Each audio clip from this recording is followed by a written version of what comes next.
السلام علیکم۔ روزانہ سبق آموز کہانیاں اور واقعات سننے کے لیے چینل کو سبسکرائب کر لیں۔ ایک ایسی تحریر جو بار بار پڑھنے کی ہے۔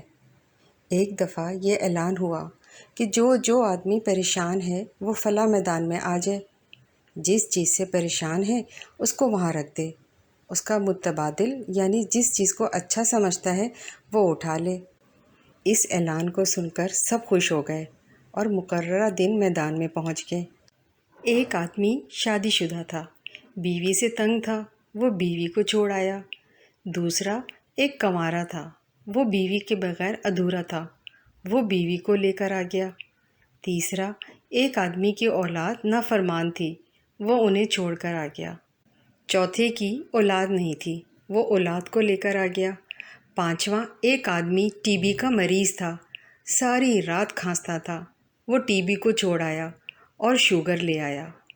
چھٹا جو شوگر کا مریض تھا وہ شوگر رکھ آیا اور ٹی بی کو لے گیا۔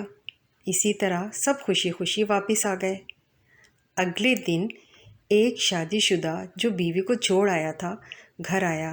رات ہوئی، نہ کوئی کھانا پکانے والا، نہ کسی نے بستر بچھا کر دیا، نہ کوئی چائے بنا کر دینے والا، تو کہنے لگا چلو جیسی بھی تھی خدمت تو کرتی تھی۔ دوسرا جو غیر شادی شدہ تھا بیوی لے آیا، اس نے آتے ہی سامان کی لسٹ ہاتھ میں دے دی کہ یہ لے آؤ، فلاں لے آؤ۔ سارے پیسے خرچ ہو گئے، جیب خالی ہو گئی، کہنے لگا میں تو بغیر شادی کے ہی ٹھیک تھا۔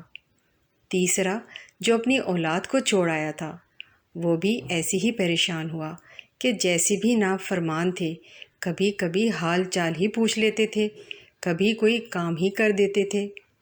چوتھا جو اولاد لے کر آیا تھا بڑا خوش تھا، لڑکوں نے آتے ہی باپ کو لٹا کر مارنا شروع کر دیا، اب وہ بولا کہ میں تو ایسے ہی ٹھیک تھا۔ پانچواں جو آدمی ٹی بی والا تھا، ساری رات کھانستا تھا، وہ شوگر کی بیماری لے آیا، ساری رات اٹھ اٹھ کر پیشاب کرتا، سردی تھی، بڑا پریشان ہوا اور کہا کہ ٹی بی ٹھیک تھی، چاہے ساری رات کھانستا تھا لیکن بستر میں تو پڑا رہتا تھا، یہ بار بار کا اٹھنا، سردی میں جانا بڑا مشکل ہے۔ چھٹا جو شوگر والا ٹی بی لے کر آیا تھا وہ ساری رات کھانستا رہا، صبح اٹھ کر کہنے لگا کہ وہی شوگر ٹھیک تھی، چلو پیشاب کر کے کچھ دیر سو تو جاتا تھا، اس کمبخت ٹی بی نے تو مجھے ساری رات سونے بھی نہیں دیا۔ بے شک انسان ناشکر واقع ہوا ہے۔ یاد رکھیں، اندھا دنیا کو دیکھنے کی، بہرا سننے کی، لنگڑا چلنے کی اور گونگا بولنے کی تمنا کرتا ہے، اور تم دیکھتے، سنتے، چلتے اور بولتے ہو، تو کون سی چیز تمہیں رب کا شکر ادا کرنے سے روکتی ہے؟ اللہ کے ایک بڑے احسانوں میں سے ایک یہ بھی ہے کہ اس نے تمہیں مکمل بنایا، تو پھر کیوں نہیں کہتے الحمدللہ؟ ہمیں ہر وقت اللہ پاک کا شکر ادا کرنا چاہیے۔